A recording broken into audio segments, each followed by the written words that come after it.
Good morning. This is Blaine Pardoe, best-selling and award-winning author of the Land and Sea and Blue Dawn series.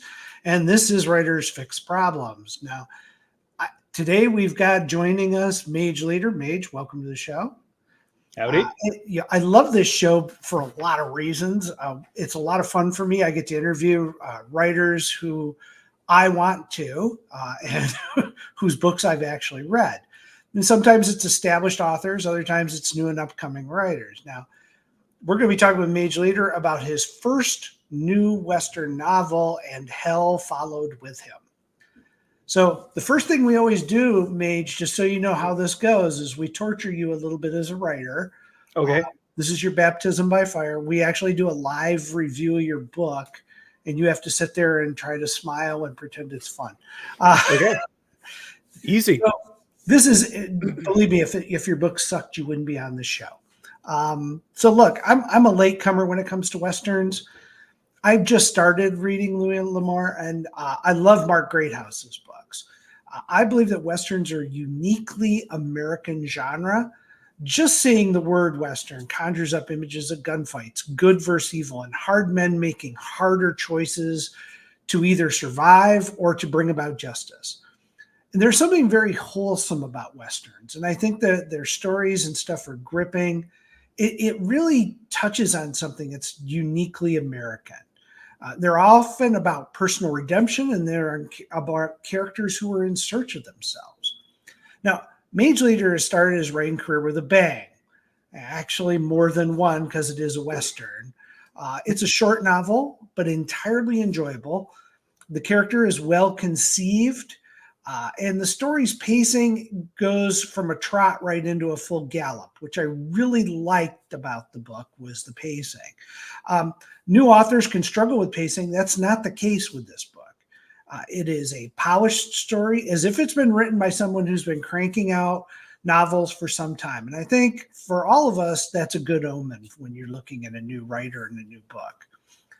I don't want to ruin the plot for anybody, but this story reminded me of Clint Eastwood's Pale Rider, okay? Mostly because the main character is that preacher type character. And it was hard in my mind not to make that connection. That connection was hard to shake. And I stopped trying because it actually made me love the novel all the more. He handles his female characters well. These are not super heroines, or damsels in distress. The antagonist isn't some cardboard villain. There's some depth to him that really comes out throughout the story, and I like that part of it. And the historical research is solid, especially around firearms. And I think that's always important when you're kind of framing a Western. Ultimately, this is a book about justice. You know, we live in a world where justice is this constantly morphing concept. It really, and because of that, I kind of found this book really rewarding and deeply satisfying. This could easily be a film, or it could be an episode of a TV show. Mage Leader is a first-time novelist, and he scored a solid hit. As an indie writer, I encourage you to go out and support him. This book is set in Montana in the winter. In other words, it's the perfect time of year for you to go out and pick up this book as a Christmas gift for anyone who is looking for some wholesome and then a good, solid, entertaining story. With that, I'd like to welcome you to the show, Mage. All right. Wow. Yeah, it's great to be here for sure. I hope you found that fair. I think that was more than fair. Uh, there's one quick thing I do want to point out though. The Pale Rider connection. Funny enough, I hadn't actually seen Pale Rider when I started writing this story. I saw it like when it was mostly done, so I hadn't actually seen it yet. Wow, that's cool. Well, it's good, because obviously great minds think alike. And Pale Rider was, I think, the first Western that Clint Eastwood produced and directed himself and starred in. It was either that or High Plains Drifter. It was one of those two. It was one of them. So it was early on. So the fact that you managed to fall into the same niche he did, I think, is great. I enjoyed that movie, and I enjoyed your book as well. Yeah, look, what drew you into starting with a Western? Because I know you run a YouTube channel where you talk mechs and stompy robots of war. It surprised me that your first book out the door was a Western. Yeah. Well, it kind of surprised me too, because my first book that I was actually working on wasn't a Western. I've had a couple projects in the works for a while. Some of them are still there, kind of on the back burner. This is kind of the one that I just managed to put my nose to the grindstone and finish first. But as for why a Western, I think that Razorfist made a good point about this in a recent video where he's talking about how we're kind of on the cusp of a Western revival. There have been a few different properties that have come out. The Western tends to come around in times of like severe discontent among the general populace in the United States. When things are tough, when people are having a rough time, they go to the West because that's a more romantic, very proud American time period that we're all familiar with what the Old West is like. And we all kind of have this desire to go back to a simpler time like that, where yes, things were dangerous, but they were also incredibly noble and romantic in a lot of ways, at least in the fictionalized version of the Old West that we get. And so it wasn't so much I chose to write a Western so much as I kind of had an idea and I was writing it and I was having so much fun writing the Western that I actually finished the Western. That's great. But you're new. This is your first book. So, and congratulations. That's always a tough challenge all on its own. So, I'm curious because a lot of our fans want to write books, etc. They want to go down the path you went down. So how did you find the publishing process? So publishing, self-publishing is what I did. I went through the Kindle process on Amazon. I generally found it to be fairly straightforward. I typed up this book on my phone. I did it all in Google Docs. There's nothing fancy about it. I didn't use any crazy software. I went to Google Docs and then I used Drafted Digital to format it, and it did it all automatically for me. It even had I'm just straight up using one of those templates in the book itself. So it's nothing super fancy. You can get your book looking decent and in a good way. I hired a cover artist. Kevin John Jacob is his name. He has a Twitter. Definitely, you can go and commission him. His rates are very reasonable. His work is very high quality. So I did pay some money in order to get a good looking cover, but otherwise, publishing was pretty straightforward and easy. I could have done it in an afternoon. It's good. It's good because I've done a few self-published books, not a lot. The template that I used was frustrating as hell at the time. But once you get into the rhythm, it's using Word, so it's not too bad. Yeah. The one thing I will say, if you do choose to go the self-publishing route, make sure that you have a platform to actually announce that it's out, because Amazon is not going to do you any favors. There's no algorithm helping new writers get discovered on there. And there's, frankly, since it's so easy to publish on Amazon, there's a lot of trash on the site. So people have to find you amongst the trash. So the best thing to do, it's good to have a good presence on the website itself, have an author page with your profile picture, good looking synopsis, great cover art, all that stuff. But don't rely on just people finding it on Amazon. Make sure you've got a good network of people who can help you get it out there, or people are not going to find it. Yeah, Jason Anspaugh, when we went over to Wargate, his phrase that he used, and it stuck with me, was you have to build a tribe. You have to find your audience and communicate with them and listen to what they're telling you and give them what they're looking for, at least in some way, shape, or form. And yeah, I think most people forget, they think writing the book is the hard part. Writing the book is easy compared to the marketing and promotion side of things. Right. If you're not a person who likes to blow their own horn, like I'm typically not, marketing yourself is tough because it's like, how do I make myself sound like a big deal? I don't like doing that. I'm not comfortable with that, but you kind of have to. I was in a bit of a unique advantage position because I already had an audience built up on YouTube, people who were excited to see something that I wrote. So, but like, if you don't have that already, you can still build that.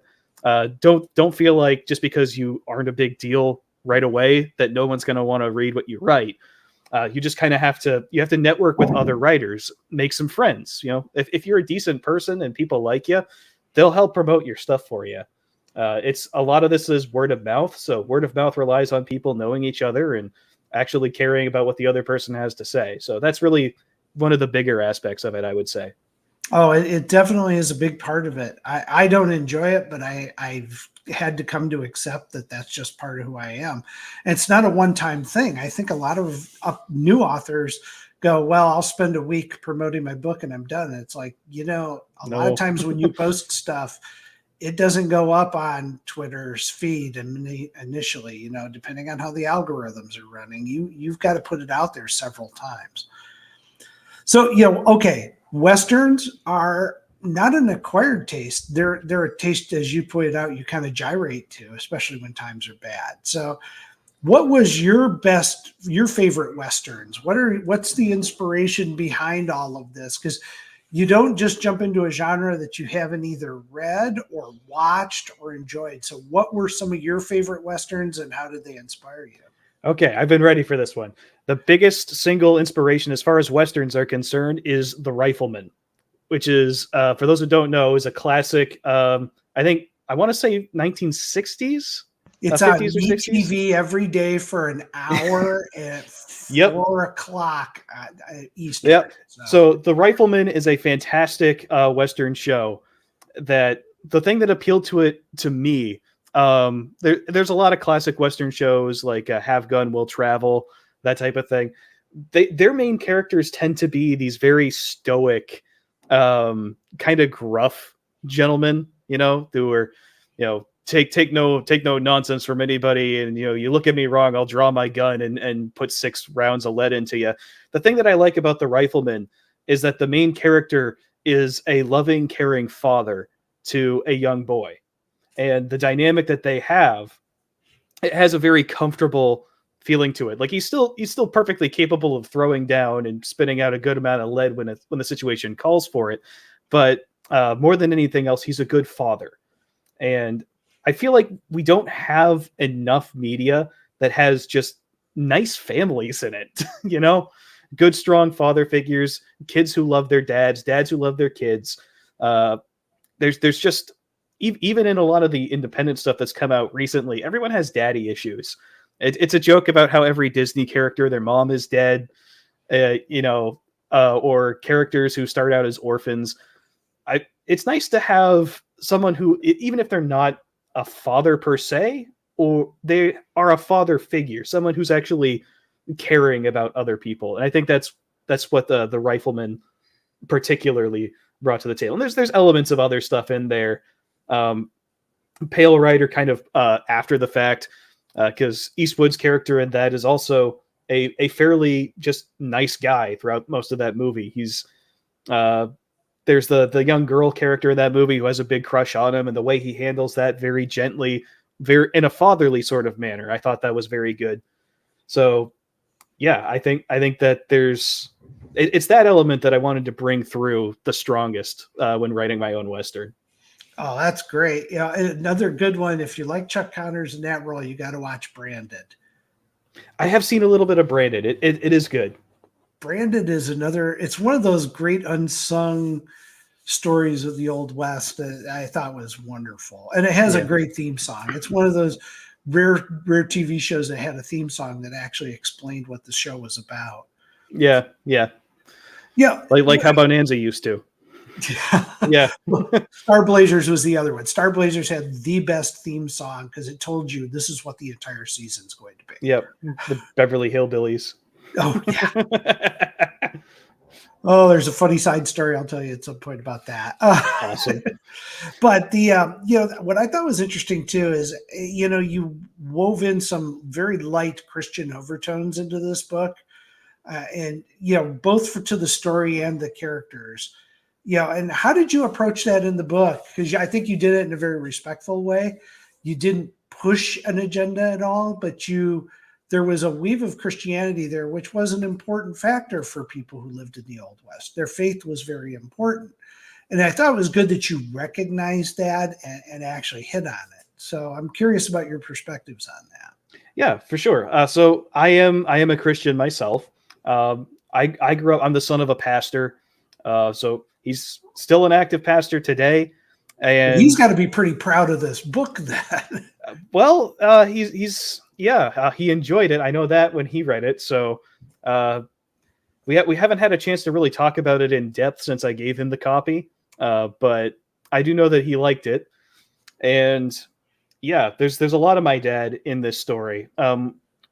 We don't always agree on everything doctrinally, but that's because when I was growing up, he encouraged me to not just listen to what he had to say and take it as gospel, but to do my own reading in scripture and to figure out, based on my own reasoning and what was revealed to me through my own reading of scripture, what I believe the truth to be. So while we come to some different conclusions on minor things, we tend to agree on, the big important issues. But yeah, I grew up totally immersed in Christianity. So I'm a very strong believer myself. I wanted to make a point of not pushing the religious aspect, because one of the things, even as a Christian, I read a lot of literature that was meant for Christian kids. And one of the things that always annoyed me was that there was always a sermon in it. It was trying to teach you a lesson first and foremost. I didn't want to do that. I wanted to have a lesson that was in there if you wanted to look for it. But at the same time, I wanted it to be entertaining on its own merit first and foremost. So even for people who don't believe, people who think that it's all nonsense, they could still read the book and get something good out of it. It was good. I think you did it very tastefully. And I think that's really important. Now, you work a full-time job. Yes. And you're right. So how long did it take you to write this? What's your routine like when you're working on a book? Oh, routine. Okay. Well, I'll tell you how this book got written. It's a very short book for those who've read it. It took me a year. And the reason for that is because I don't have a schedule. When I feel like writing, I sit down and I write. And this is why I self-publish instead of going through a publisher. Because if you gave me a deadline, no. I'm sure I could if I really put my mind to it. I could sit down and do that sort of thing. This was just kind of something I was doing in my spare time, hoping eventually to get something out. The first book wasn't so much to be like, I'm going to put this out and it's going to be the best book ever written and it's going to be amazing. It's just, can I finish one of these projects? Am I capable of it? Now knowing that I am, I'm actually putting a lot more structured effort into my second book. I'm setting aside time when I can throughout the day in order to try and get some stuff done. It's been somewhat productive. I work retail, so I come home at the end of the day just personally and emotionally drained from having to deal with, different types of people all day. So it doesn't always put me in the good mood to write entertaining stories. But there are times where the bug will hit and I'll sit down and I'll bang out like 2 chapters in a night. So very inconsistent, but definitely try to get as much done as I can. The follow-up question, are you a person that sketches out your outline, or do you just write the story because you know in your heart where you want to go with it? A little bit of A and a little bit of B. So I'll typically have a general structure for what I know the story is going to be. I don't ever sit down and write out a full outline. I know where the story is starting. I know who the characters are, and I know where the story is going to end up. So, as well as some like major points that I want to hit along the way. The big thing is I like my stories to be driven by the characters instead of, okay, this is the sequence of events that I want to happen to make a story, a structured story, and I'm going to build the characters around that. I've never liked doing that. I feel like it's more natural feeling when the characters take an action and that leads to something happening. So while I have an outline, if I feel like a character would have done something differently and it would cause a different outcome, then I'm more than happy to change up some of the structure to make that work, just so the story feels more like real people doing actual things. That's good. Now, it wouldn't be we're not going to talk about Westerns if we don't talk about gunfights. So Right. I liked your gunfight scenes. I'm a big fan of what I call realistic gunfights. And I think the most realistic one I've ever seen portrayed on film is Open Range. And the reason I say that is lots of gunfire, not many hits. And Yeah, people don't right. drop immediately dead, when they're shot in most cases. I enjoy that open range vibe when it comes to a gunfight. It's like, hey, we're just pouring out gunfire, and if we hit somebody, it's a fluke. You actually captured that Yep. in the book, and I thought that was great. What inspired you in writing those scenes? Yeah, so I've always been a big fan of classic war movies. Some of my favorite films of all time are Gettysburg and Waterloo. And I also have done a good amount of Civil War reenactment. We have a reenactment regiment in the area that I've been with, not as much recently, having switched jobs. I don't have the time for it like I used to, but I did fall in for a couple of years and march with some guys out there. Had a great time doing it.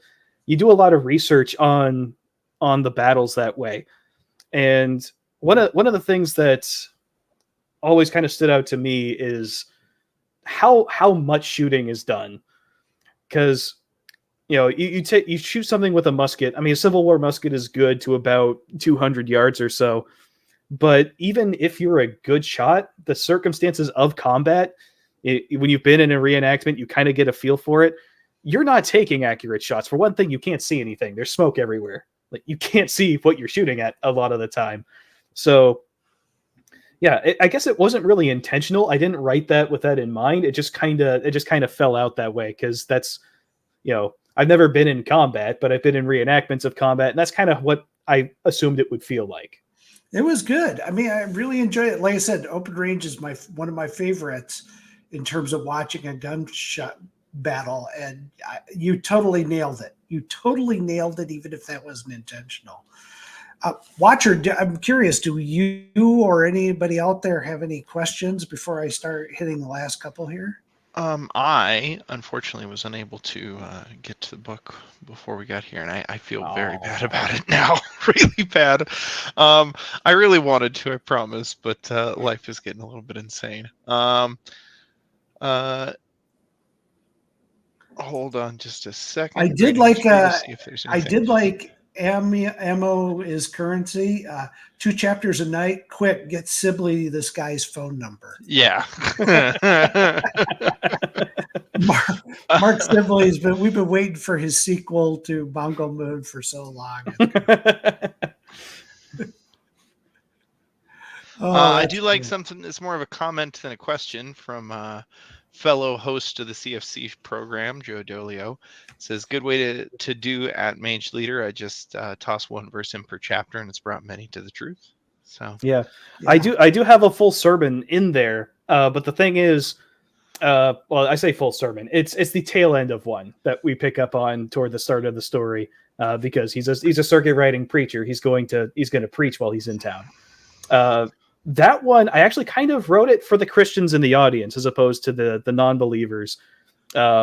It's a personal point that's always bugged me when dealing with other Christians, is the propensity our kind of tendency to turn up our noses at people who think differently than we do, to be so separated from them that we're not capable of reaching them. And I think that's kind of where I wanted to take that. So there is a little bit of preaching in it, but for people who aren't believers, they won't even care because it's directed at the Christians in the audience.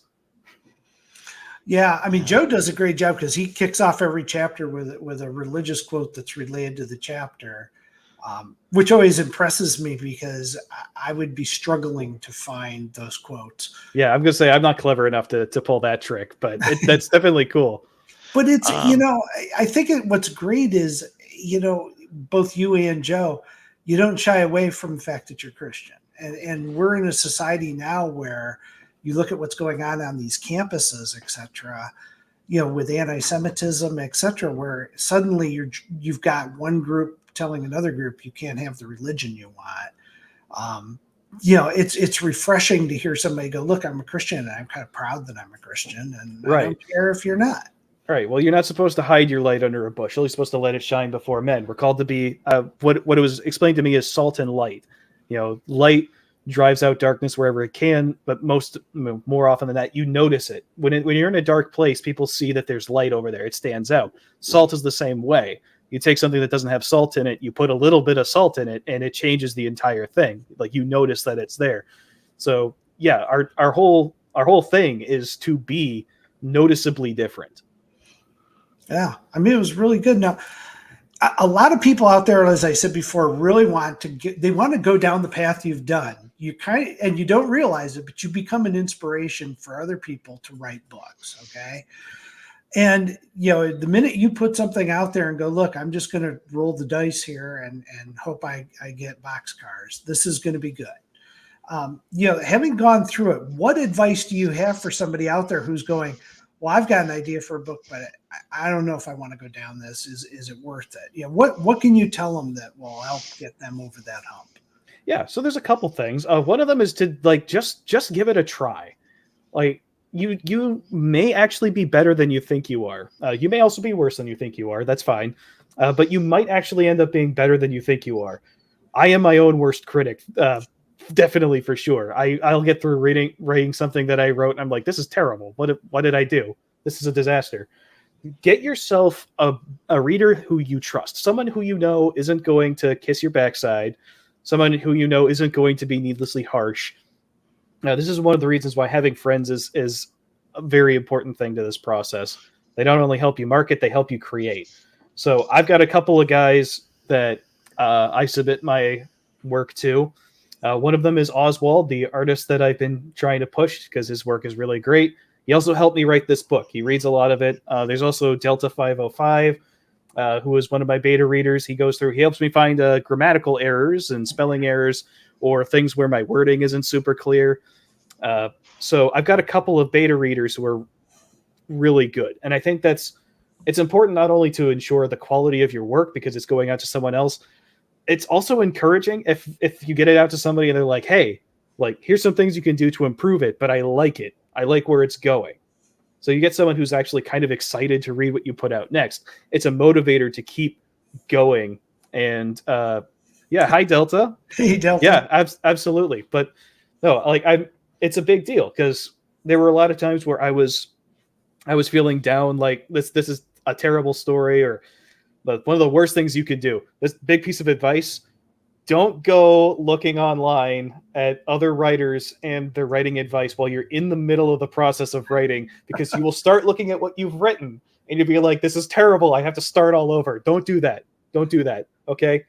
Your book is not going to be perfect. If you try to make it absolutely perfect and follow everyone's advice at once, you'll never finish. So block that stuff out as much as you can.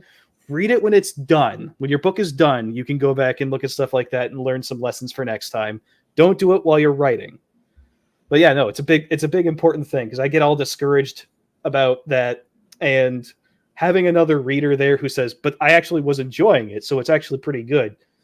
That's a good way to kind of pick me back up off my feet and get me writing again. That's good. It's good advice. I think a lot of people out there want to go into this. This has never been a better time for indie authors to get out there. Yeah, for sure.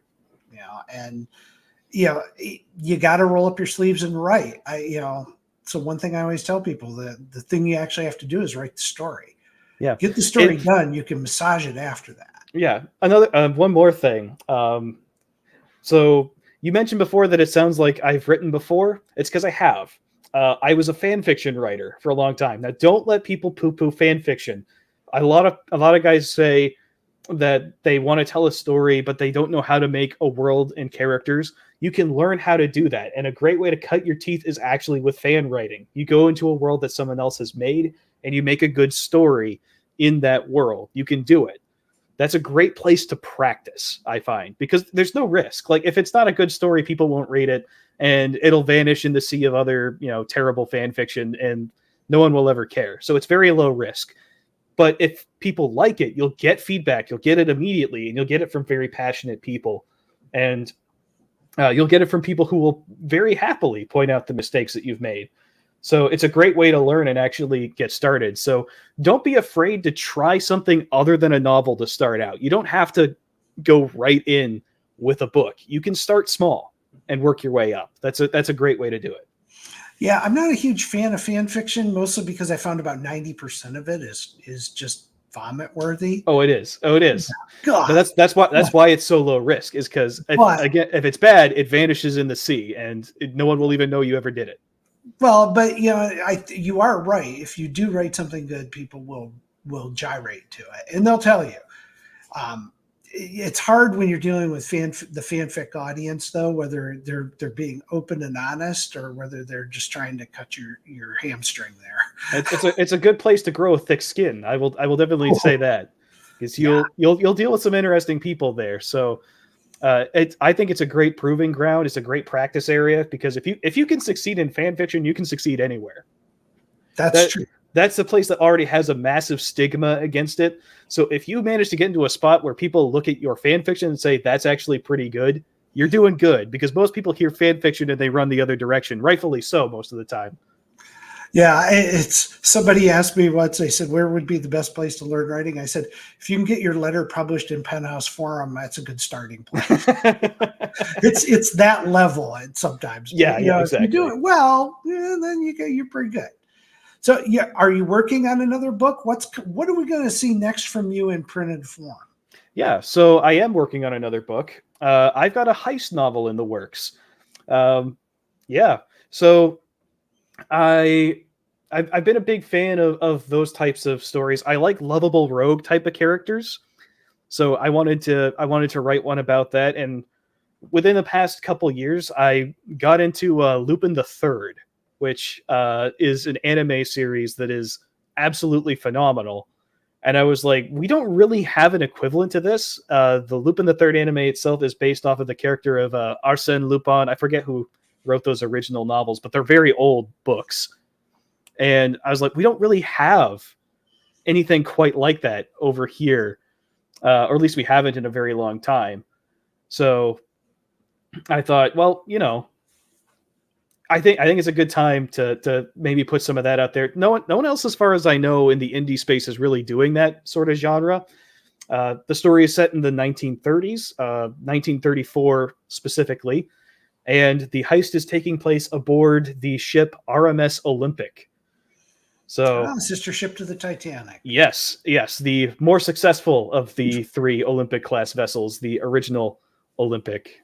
So that's kind of what's next. After that, I have plans for the sequel to It Hell Followed with Him. I specifically wrote Reverend Sheffield to be a sort of episodic character. So he's somebody that I could easily write stories about for a million years. He's a pulp-esque type of character, like your Solomon Keynes or your Conan the Barbarians. Yeah, I honestly, it would make a great TV series to have him as a circuit preacher. Yeah.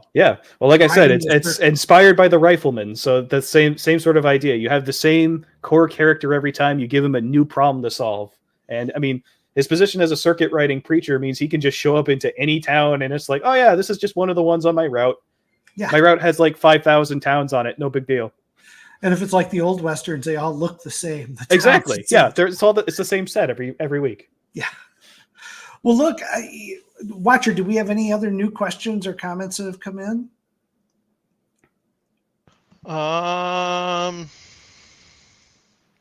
Just kind of comments from Eloise. Says, I've been reading FF and pointed out things to people. The female writers tend to go for the jugular on critics. No wonder publishing's in the dumpster if that's who gets published nowadays. Well, Mage Leader, there's a lot of ways to connect with you, and I wanted to give you a chance to kind of tell people how to connect with you. It's so weird seeing your face.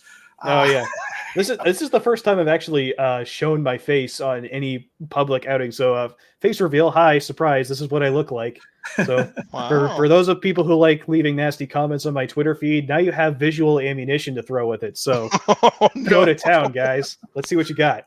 How can people connect with you? What's the best way? Because you have a very successful YouTube channel. Yes, that's the biggest way. I do have my channel on YouTube. I cover primarily BattleTech, but I do try to lean into other content as well. I have a video on Lord of the Rings, a couple things addressing Warhammer 40K, and the Green Hornet, which nobody cares about but me. But I make those videos anyway because I love the Green Hornet.